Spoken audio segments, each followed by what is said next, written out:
से 2015 में कहा था कि इंटरनल सिक्योरिटी डिपार्टमेंट एमएचए में उसमें तमाम मजाहिब के लोगों का एक काउंटर सेल बनाइए आप, तीनों पड़ जाएंगे। और सर ये रेडिकलाइज हो चुके हैं तो भारत की इससे राइट विंग कम्युनिज्म और टेररिज्म बढ़ेगा। मैं आपसे अपील कर रहा हूं कि जो गलती एनडीए 1 में की थी आप वही करने जा रहे हैं।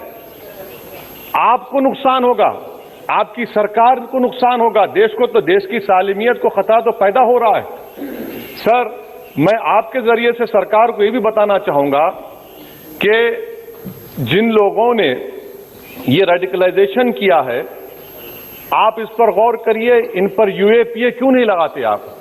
अगर कोई स्पीच देता है, अगर कोई फेसबुक पर किसी क्रिकेट मैच पर किसी टीम की तायीद करता है तो यूएपीए लगता है। एक सिटिंग एमपी के ऊपर यूएपीए नहीं लगेगा सर, मैं सरकार पर छोड़ता हूं।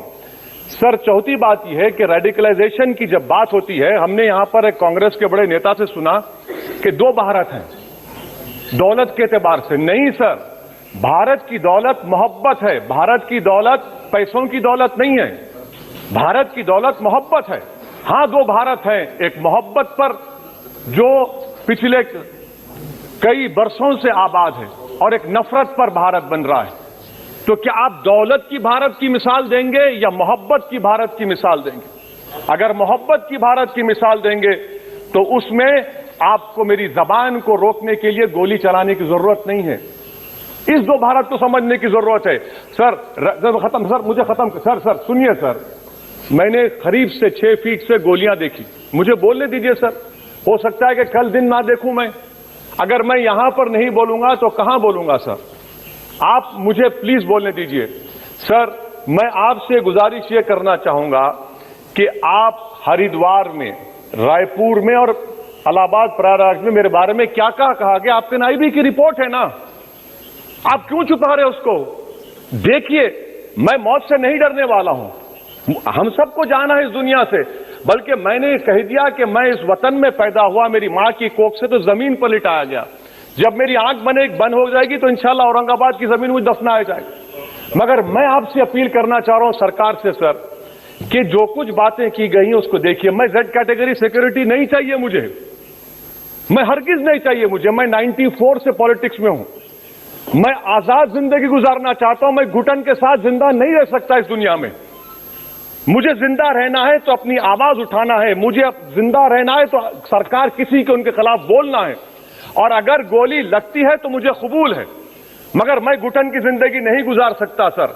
मेरा मानना यह है कि संविधान में अगर देश के गरीबों को, मजलूमों को, अल्पसंख्यक समाज को सिक्योरिटी मिलेगा तो मुझे मिलेगी। आपकी चिंता हमें है ना सर, मैं सिक्योरिटी दे रहे हैं आपको नहीं सर।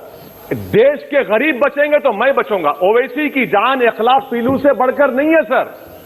ओवैसी की जान उस वक्त बचेगी जब गरीब की जान बचेगी।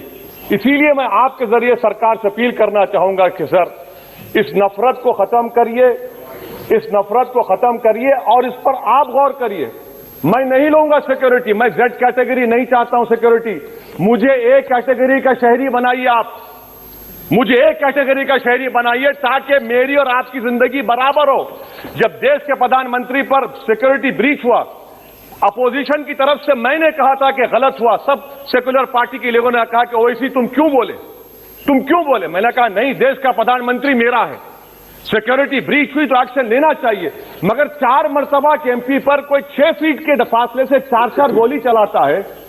मुझे मौत है, हम सबकी मौत है, मगर मैं इन गोली चलाने वालों से डर कर खामोश नहीं बैठने वाला हूं। और मैं दुआ करता हूं कि उत्तर प्रदेश में पुरअमन पोलिंग होगी इंशाअल्लाह। उत्तर प्रदेश की जनता गोली चलाने वालों का जवाब बैलेट से देगी, नफरत का जवाब मोहब्बत से देगी और कमजोरों को दबाने का जवाब हिस्सेदारी से देगी। मेरी आपसे गुजारिश है सर कि मुझे जेड कैटेगरी नहीं चाहिए, मैं रिजेक्ट करता हूं। आप इंसाफ करिए सर, उस पर यूएपीए लगाइए। और इनके दिमाग कौन है? 2 लोग रेकी करते हैं, उनको मालूम कर